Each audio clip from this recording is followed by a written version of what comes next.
వరంగల్ జిల్లా పర్వతగిరి మండల కేంద్రంలో ఉపాధి హామీ పథకంలో మార్పులు సరికాదని కాంగ్రెస్ మండల అధ్యక్షుడు జాటో శ్రీనివాస్, జిల్లా ఉపాధ్యక్షుడు పిన్నింటి అనిల్ రావు అన్నారు. మండల కేంద్రంలో ఆ పార్టీ నాయకులు ఆదివారం ధర్నా చేశారు. ఈ సందర్భంగా వారు మాట్లాడారు.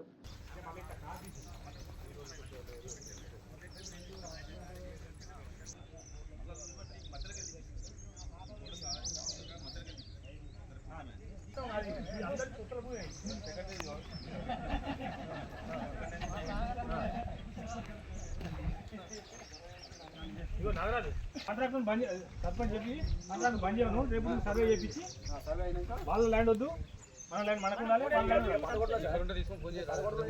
ఏమంటారా సర్వే చేపిస్తే మనకు 3 ఎకరాలు ఉండాలి. అధికారం కోల్పోయినా కూడా ప్రతిపక్షాలు ఉన్నది నాకు ఆశ మర్చిపోయి అధికారుల మీద, ప్రభుత్వ భూముల మీద వాళ్ళు ఎంత చేస్తున్నారో మీరు చూస్తూ ఉన్నారు. ఇది వాస్తవం కూడా 10 ఫీట్ల నుంచి పైచిలకు గోడలు జరిపించారు. ఇక్కడ స్థానిక ఉన్న అధికారులను బెదిరించి వాళ్ళ భయాందోళనకు గురి చేసి నానా బూతులు తిట్టి కూడా జరిపించారు. ఇదే ప్రజాప్రతినిధులు ఈరోజు గెలిచి ఉంటే ఈ గ్రామాన్ని, ఈ ప్రాంత ప్రజలను ఏం చేసేవారు అనేది మీరు ఆలోచించాలి. ఇది వాస్తవం కూడా ప్రభుత్వ రెవెన్యూ ఆనాడు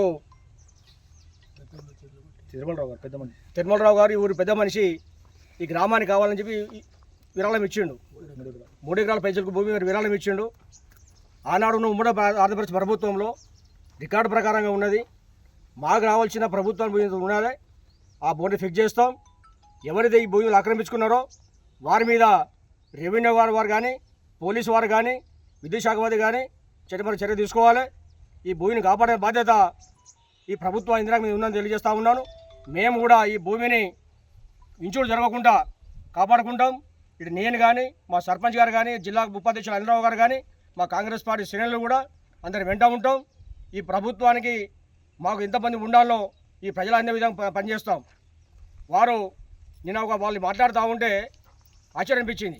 అంటే ఒక అధికారి మీద వాళ్ళు అధికారులు నిలబెట్టి మాట్లాడతారంటే అధికారం ఉంటే వాళ్ళు ఇంత జలాయించేటోళ్ళు, ఇంకా వాళ్ళు ఈ ప్రాంత ప్రజలకు బాగు కోసం చేసేవాళ్ళు కాదు, వాళ్ళ సొంత లాభం కోసం.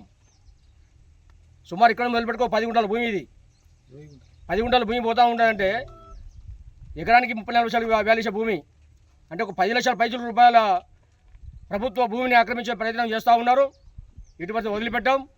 ప్రభుత్వానికి ఉండాల్సిన భూమి మరో బౌండరీ ఫిక్స్ చేస్తాం, ప్రభుత్వం అప్పగిస్తాం. విద్యుత్ శాఖ అధికారులు కానీ, పోలీసు అధికారులు కానీ, రెవెన్యూ అధికారులు కానీ వాళ్ళు తీసుకెళ్ళి మేము దీన్ని బాగా కాపాడుకున్నది తెలియజేస్తూ ఉన్నాం. ఈ కాంట్రాక్టర్ కూడా రెవెన్యూ అధికారి వచ్చి ఇక్కడ బౌండరీ ఫిక్స్ చేస్తారు. ఆ బౌండరీ ప్రకారమే కాంట్రాక్టర్ పనిచేయాలని తెలియజేస్తూ ఉన్నాను. వారికి కూడా మా తరపు సపోర్ట్ ఉంటుంది.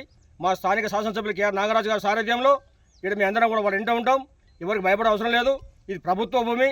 ఆ రోజు పెద్దలు వాళ్ళు మా ఊరికి ఇచ్చిపోయారు. దాన్ని కాపాడే బాధ్యత అందరికీ ఉందని తెలియజేస్తూ ఉన్నాను.